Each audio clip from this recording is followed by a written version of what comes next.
سنة الله التي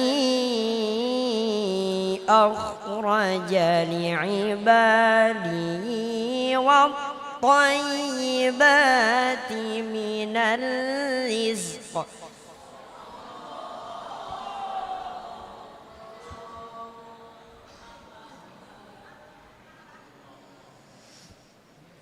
قل هي للذين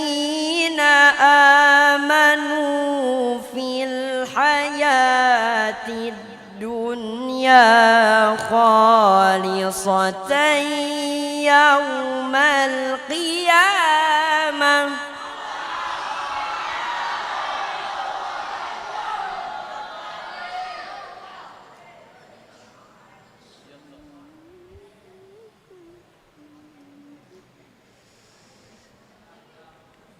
كذلك نفصل الآيات لقوم يعلمون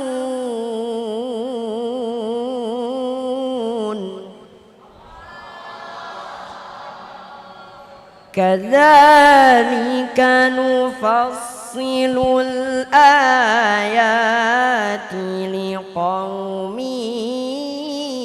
يعلمون صدق الله العظيم.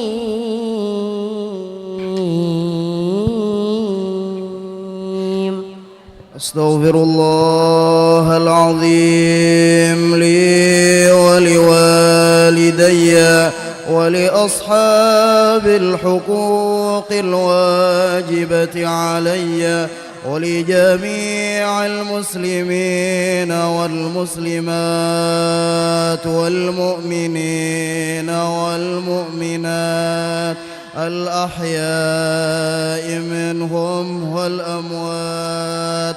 أستغفر الله العظيم لي ولوالدي ولأصحاب الحقوق الواجبة علي ولجميع المسلمين والمسلمات والمؤمنين والمؤمنات الأحياء منهم الرسول صلى الله عليه وسلم وأهل بيته الكرام والصحابة والقرابة والتابعين لهم بإحسان إلى يوم الدين.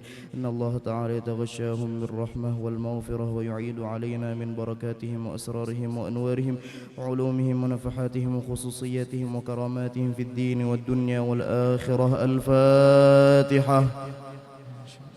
بسم الله الرحمن الرحيم. الحمد لله رب العالمين الرحمن الرحيم مالك يوم الدين إياك نعبد وإياك نستعين اهدنا الصراط المستقيم صراط الذين أنعمت عليهم غير المغضوب عليهم ولا الضالين. فيا أيها الراجون منه شفاعة صلوا عليه وسلموا تسليما. صل وسلم يا أيها المشتاقون إلى رؤية جماله صلوا عليه وسلموا تسليما. اللهم صل وسلم يا من يخطب وصاله يقظة ومناما صلوا عليه وسلموا تسليما.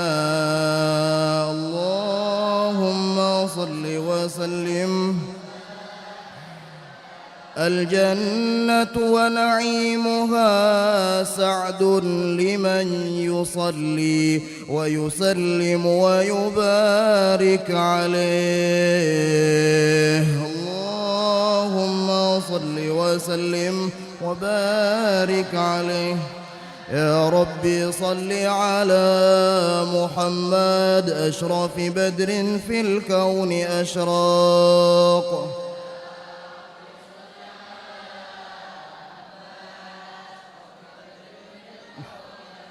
يا ربي صل على محمد أكرم داع يدعو إلى الحق.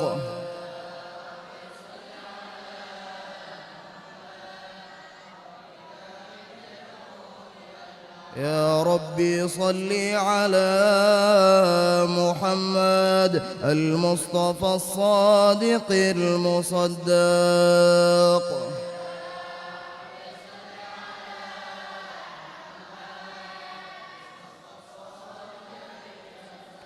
يا ربي صل على محمد أحلى الورى منطقا وأصداق.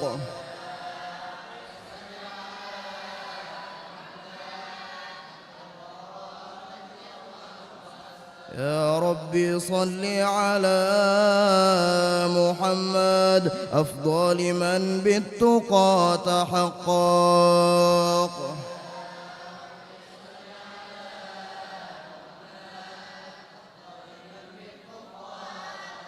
يا ربي صل على محمد من بالسخاء والوفا تخلق.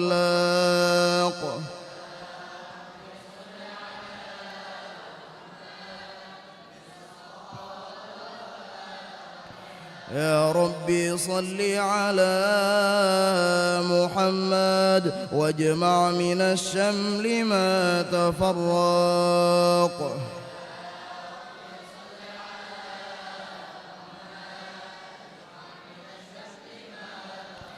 يا ربي صل على محمد واصلح وسهل ما قد تعوق.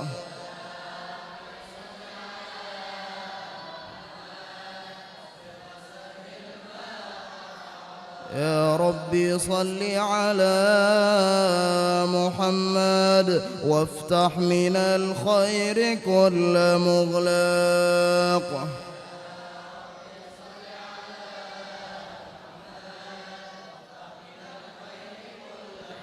يا ربي صل على محمد وآله ومن بالنبي تعلق.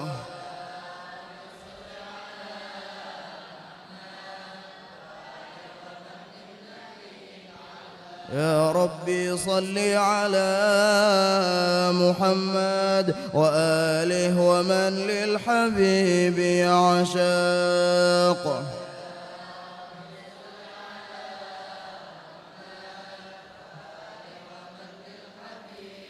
يا ربي صل على محمد ومن بحبل النبي توثاق.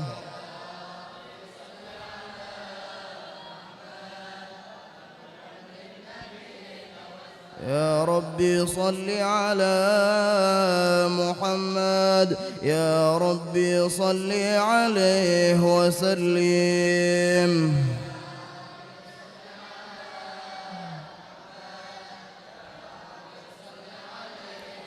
اللهم صل وسلم وبارك عليه وعلى آله.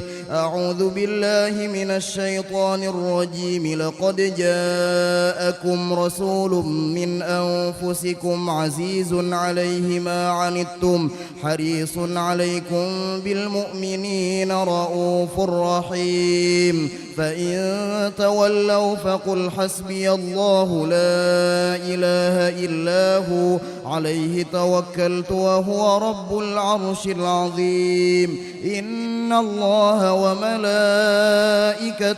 يصلون على النبي يا أيها الذين آمنوا صلوا عليه وسلموا تسليما. اللهم صل وسلم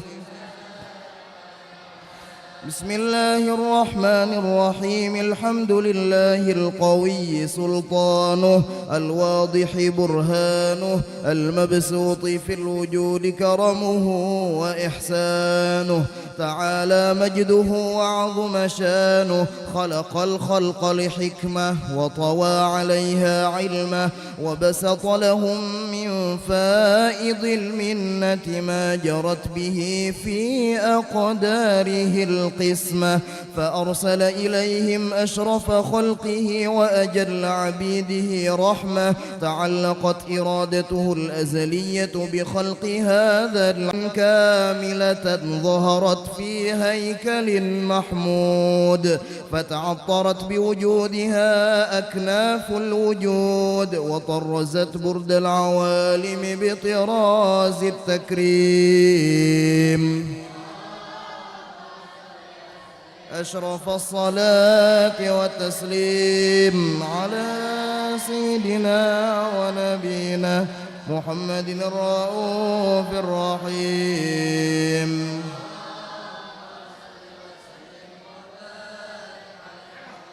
تجلى الحق في عالم قدسه الواسع تجليا قضى بانتشار فضله في القريب والشاسع فله الحمد الذي لا تنحصر أفراده بتعداد ولا يمل تكراره بكثرة ترداد حيث أبرز من عالم الإمكان صورة هذا الإنسان ليتشرف بوجوده الثقلان وتنتشر أسراره في الأكوان فما من سر اتصل به قلب منيب إلا من سوابغ فضل الله على هذا الحبيب يا لقلب سروره قد توالى بحبيب عم الأنام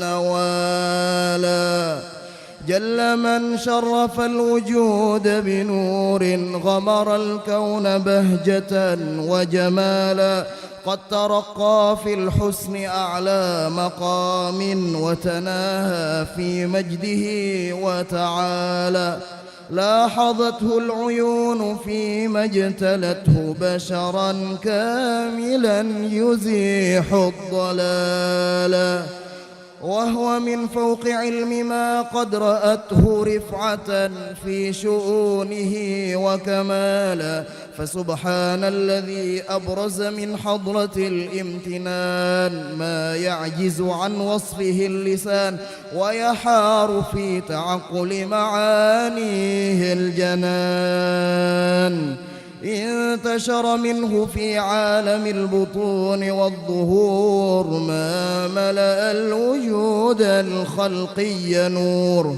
فتبارك الله من إله كريم بشرتنا آياته في الذكر الحكيم ببشارة لقد جاءكم رسول من أنفسكم عزيز عليه ما عنتم حريص عليكم بالمؤمنين رؤوف رحيم فمن فاجأته هذه البشارة وتلقاها بقلب سليم فقد هدي إلى صراط مستقيم أشرف الصلاة والتسليم على سيدنا ونبينا محمد الرؤوف الرحيم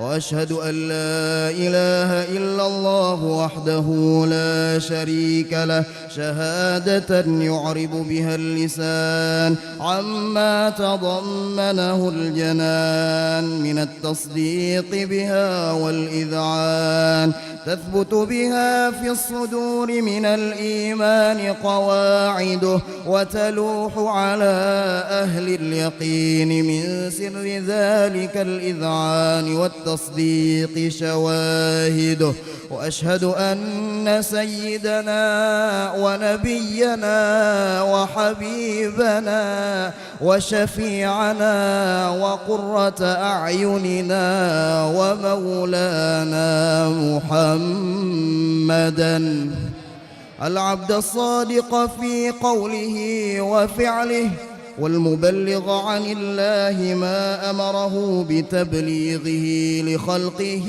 من فرضه ونفله، عبد أرسله الله للعالمين بشيرا ونذيرا فبلغ الرسالة وأدى الأمانة، وهدى الله به من الأمة بشرا كثيرا، فكان في ظلمة الجهل للمستبصرين سراجا وقمرا منيرا، فما أعظمها من منة تكرم الله بها على البشر، وما أوسعها من نعمة انتشر سرها في البحر والبر.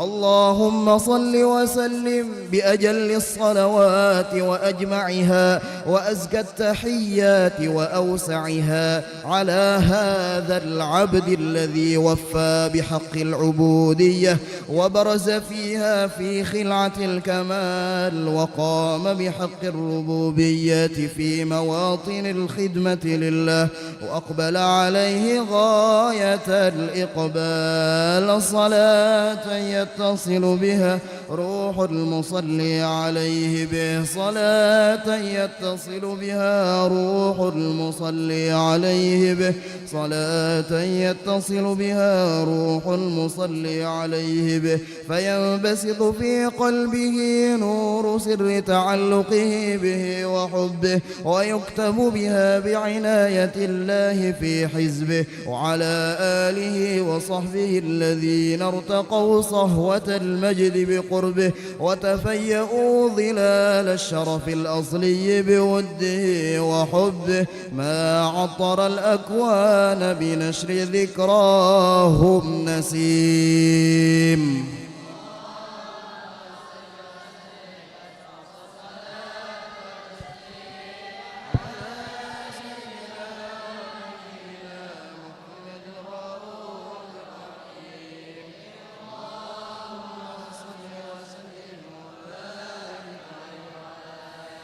اللهم صل وسلم وبارك عليه وعلى آله.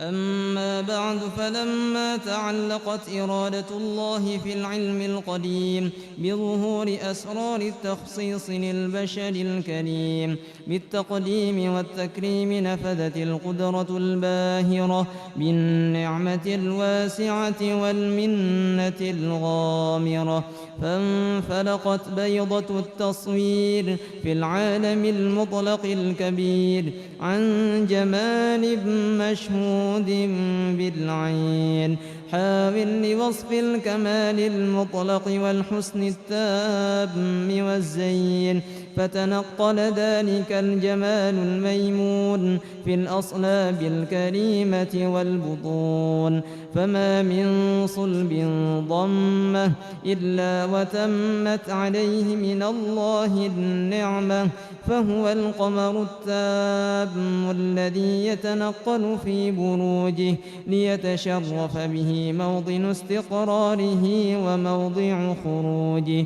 وقد قضت الأقدار الأزلية بما قضت، وأظهرت من سر هذا النور ما أظهرت، وخصصت به من خصصت، فكان مستقره في الأصلاب الفاخرة والأرحام الشريفة الطاهرة، حتى برز في عالم الشهادة بشرا لا كالبشر، ونورا حير الأفكار ظهوره وبهر، فتعلقت همة الراقم لهذه الحروف بأن يرقم في هذا القرطاس ما هو لديه من عجائب ذلك النور معروف.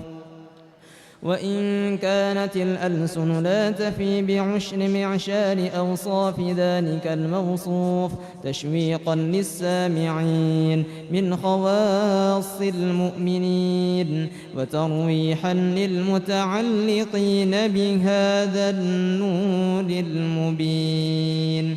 وإلا فأنى تعرب الأقلام عن شؤون خير الأنام، ولكن هزني إلى تلوين ما حفظته من سير أشرف المخلوقين وما أكرمه الله به في مولده من الفضل الذي عم العالمين.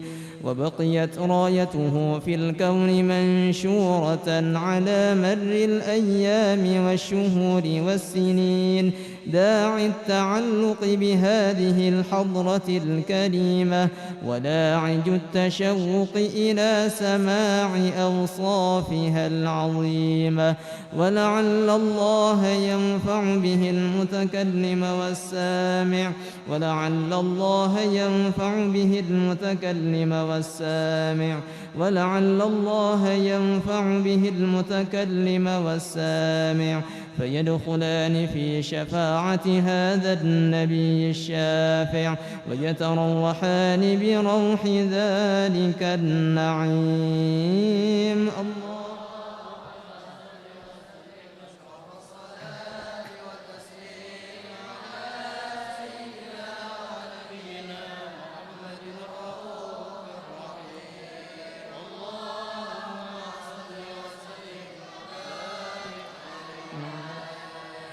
وقد آن للقلم أن يخط ما حركته فيه الأنامل مما استفاده الفهم من صفات هذا العبد المحبوب الكامل وشمائله التي هي أحسن الشمائل. وهنا حسن أن نثبت ما بلغ إلينا في شأن هذا الحبيب من أخبار وآثار، ليتشرف بكتابته القلم والقرطاس وتتنزه في حدائقه الأسماع والأبصار.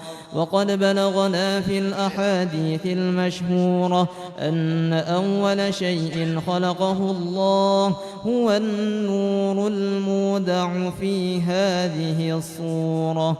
فنور هذا الحبيب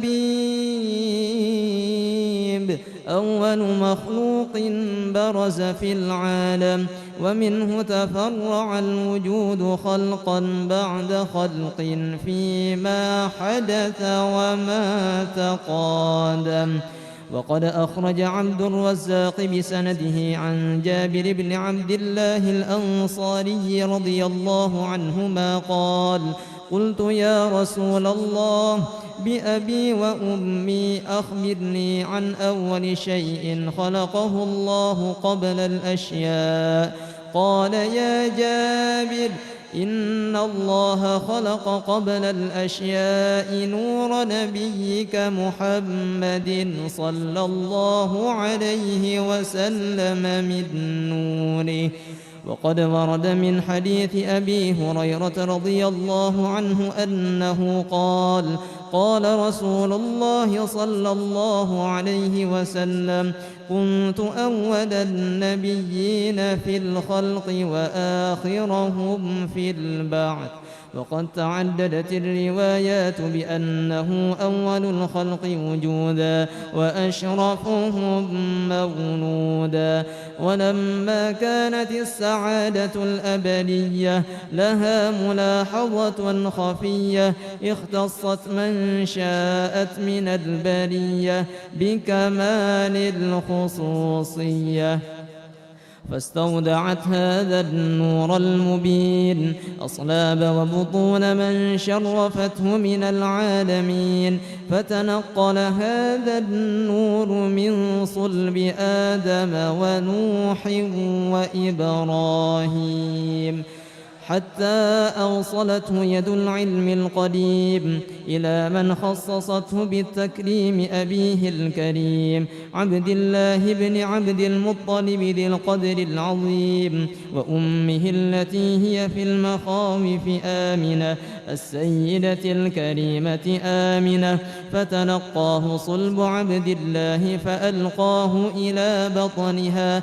فضمته أحشاؤها بمعونة الله محافظة على حق هذه الذرة وصونها، فحملته برعاية الله كما ورد عنها حملا خفيفا لا تجد له ثقلا ولا تشكو منه ألما ولا عدلا، حتى مر الشهر بعد الشهر من حمله وقرب وقت بروزه إلى عالم الشهادة، لتنبسط على أهل هذا العالم فيوضات فضله وتنتشر فيه آثار مجده الصميم. اللهم صل وسلم أشرف الصلاة والتسليم على سيدنا ونبينا محمد الرؤوف الرحيم.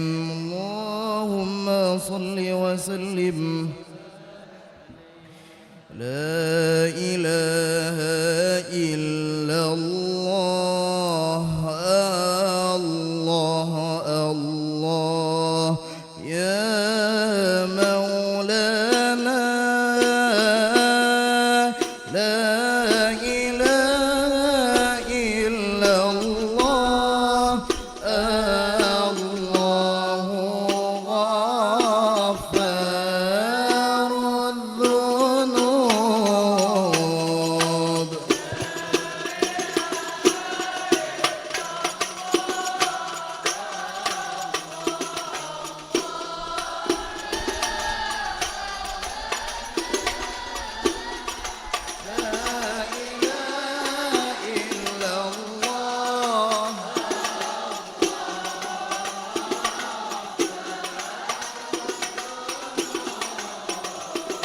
يا رسول الله يا من حبه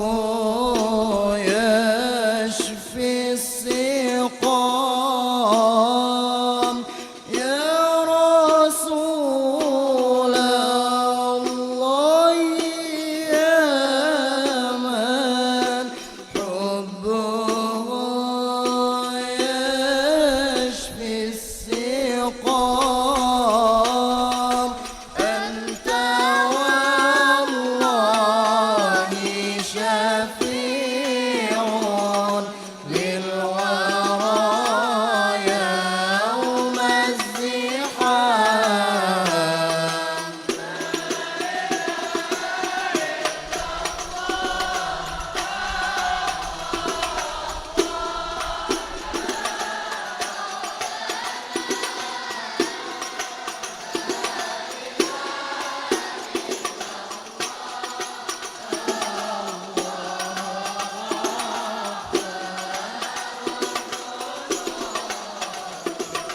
كل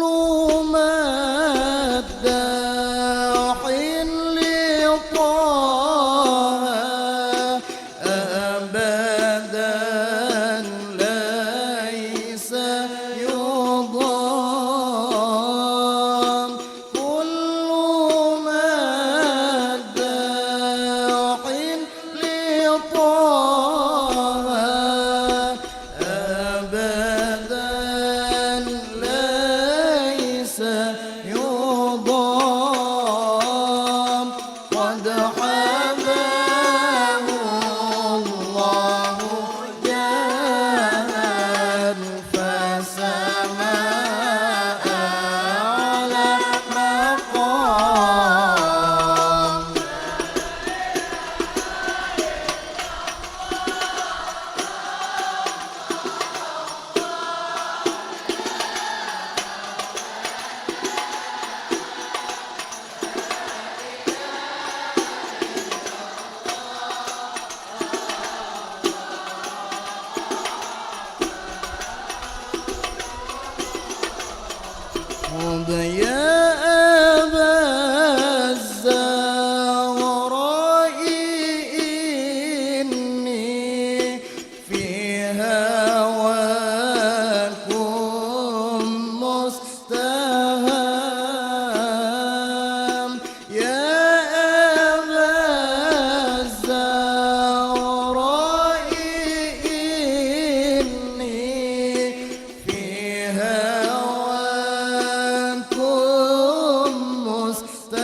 أنت بدر أنت شمس أنت في الدنيا إمام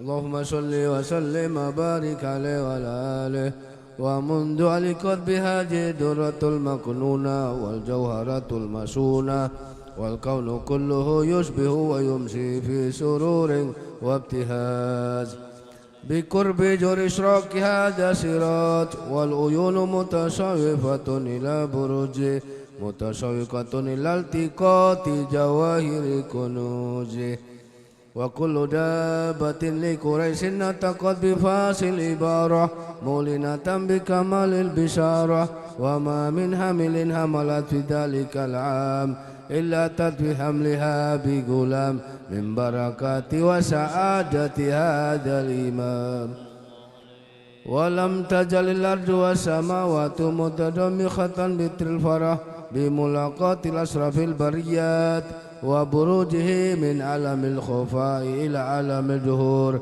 بعد تنقله في البطون والجهور فأجهر الله في الوجود بهجة التكريم وبسط في العالم الكبير مادة التشريف والتعجيم ببروج هذا البشر الكريم اللهم صل وسلم وصلاة وتسليم سيدنا ونبينا محمد رؤوف رحيم اللهم صل وسلم وبارك عليه وعلى اللهم صل وسلم وبارك عليه وعلى آله فهينا كربا والود هذا الحبيب أعلنت السماوات والأرضون ومن فيهن بترهيب وأمطار الجود لله على أهل الوجود تسج وألسنة الملائكة بتبشير للعالمين تائت سبحان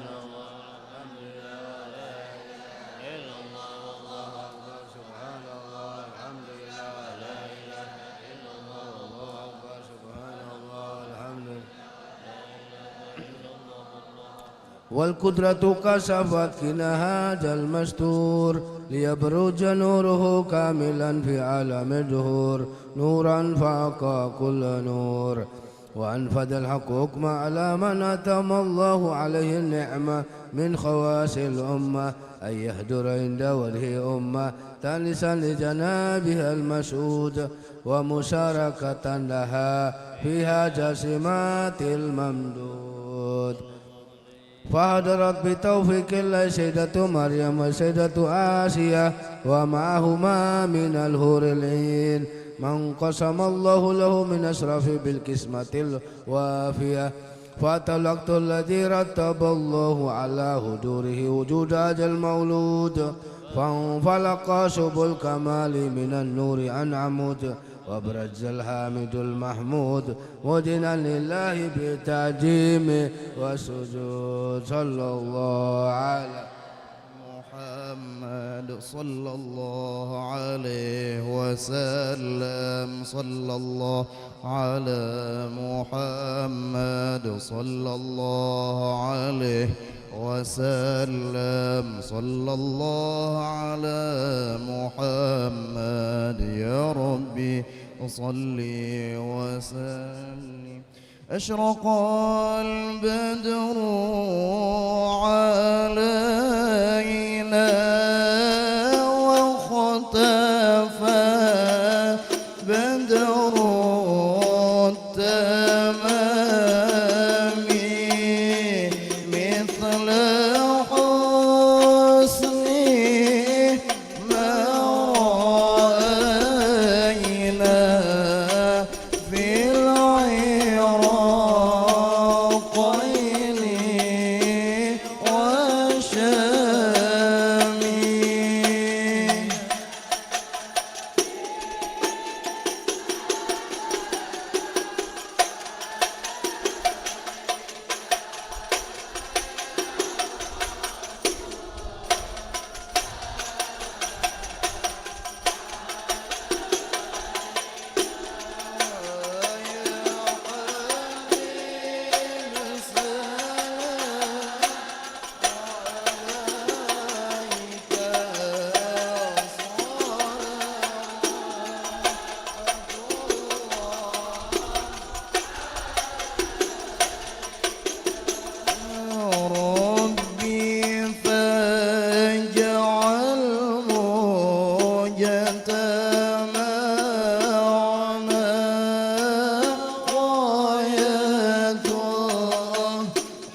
اللهم صل وسلم وبارك عليه وعلى آله. ولقد اتصف صلى الله عليه وآله وسلم من محاسن الأخلاق بما تضيق عن كتابته بطون الأوراق. كان صلى الله عليه وآله وسلم أحسن الناس خلقا وخلقا وأولهم إلى مكارم الأخلاق سبقا وأوسعهم بالمؤمنين حلما ورفقا. برا رؤوفا لا يكون ولا يفعل إلا معروفا. له الخلق السهل واللفظ المحتوي على المعنى الجزل. إذا دعاه المسكين وأجابه إجابة معجلة. وهو الأب الشفيق الرحيم لليتيم والأرملة. وله مع سهولة أخلاق الهيبة القوية التي ترتعد منها فرائس الأقوياء من البرية. ومن نشر ضيبه تعطرت الطرق والمنازل. وبرب ذكره تطيبت المجالس والمحافل.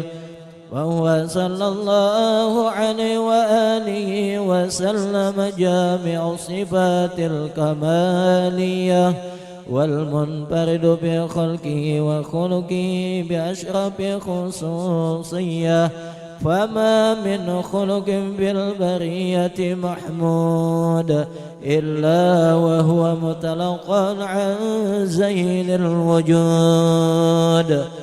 أجملت في وصف الحبيب وشأنه وله العلا في مجده ومكانه.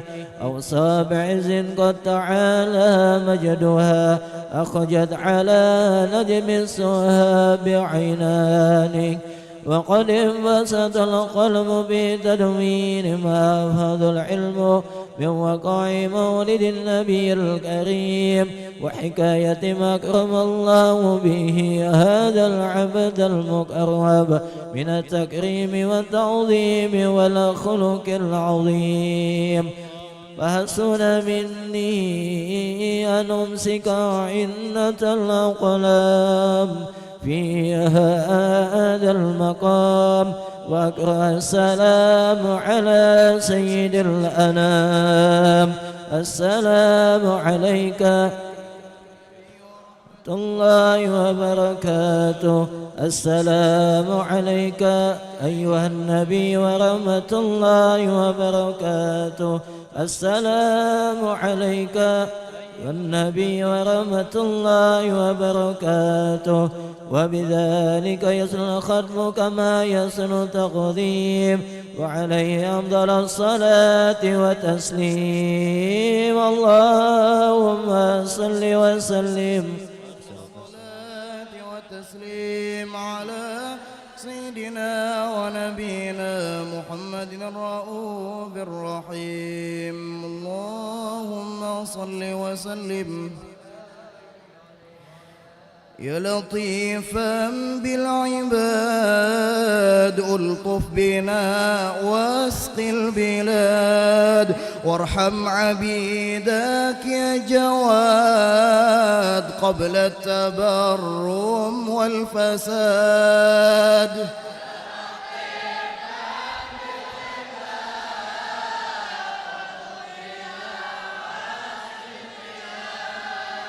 وارحم عبيدك يا جواد.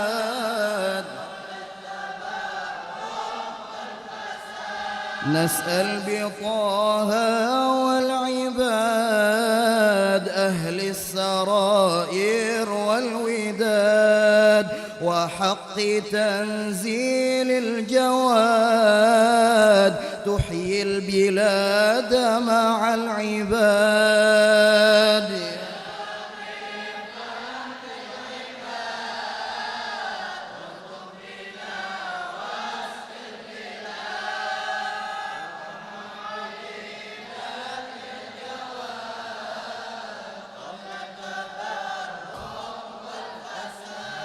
عبدك ببابك واقف، ومن عذابك خايف، وبفنائك عاكف، يرجوك تدرك بالمراد.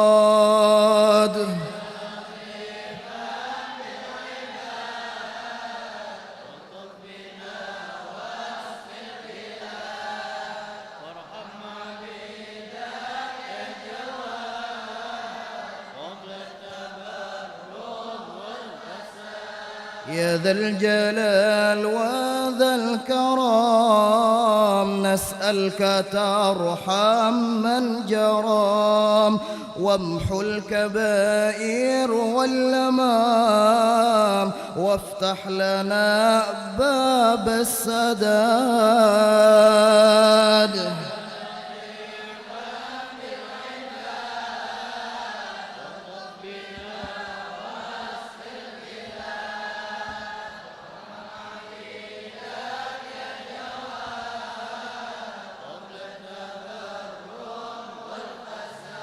يا ربي وارحم ضعفنا، ووسع العيش لنا، ولا تؤاخذ من جنى، إنك لطيف بالعباد.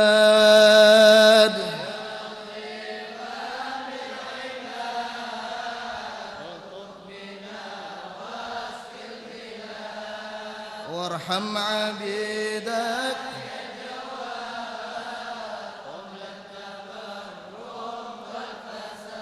ثم الصلاة على الرسول خير الأنام أبي البتول، ما لاح برق في الفصول، والآل والصحب الجياد.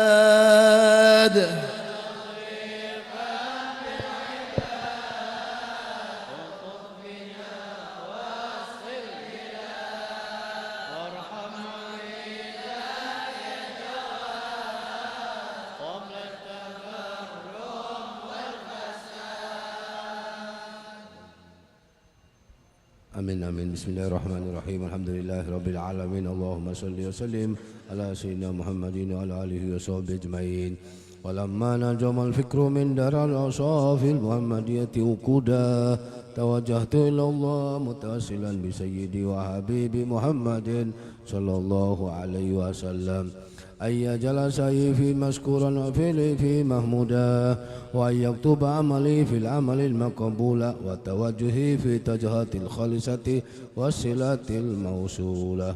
اللهم يا من إليه تتوجه الأعمال فتؤود جافرة وعلى باب جتي ترهال فتغشاها منه الفيوضات الغامرة. نتوجه إليك بأشرف وسائل لديك سيد المرسلين عبدك الصادق الأمين سيدنا محمد الذي عمت رسالته العالمين أن تصلي وتسلم على تلك الجات الكاملة مستودع أمانتك وحافظ سرك وحامل راية دعوتك شاملة على بالأكبر المحبوب لك المخصص بشرف الأفخار في كل موطن من مواطن القرب ومجهر قاسم دادك في عبادك وساكي كرس صادق لأهل ودادك سيد الكونين وأشرف الثقلين على بالمحبوب الخالص المخصوص منك بأجل الخصائص. اللهم صل وسلم عليه وعلى آله وأصحابه. اللهم صل وسلم عليه وعلى آله وصحبه وأهل حضرتك اقترابه من أحبابه. اللهم إنا نقدم إليك جهاز النبي الكريم ونتوسل إليك بشرف مقام العجيم أن تلاهجنا في حركاتنا وسكناتنا بعين عنايتك وأن تحفظنا في جميع أطوارنا وتقلباتنا بجميل رعايتك وحسن وقايتك وأن تبلغنا من شرف القرب إليك وإلى هذا الحبيب غاية آمالنا وتتقبل منا ما تحرقنا فيه من نياتنا وأعمالنا وتجعلنا في حضرة هذا الحبيب من الحاضرين وفي طرائق اتباعه من السالكين ولحقك وحقه من المؤدين ولأهدك من الحافظين. اللهم إنا لنطمع في رحمتك الخاصة فلا تحرمنا وجنونا جميلة هي واصلتنا إليك فلا تخيبنا.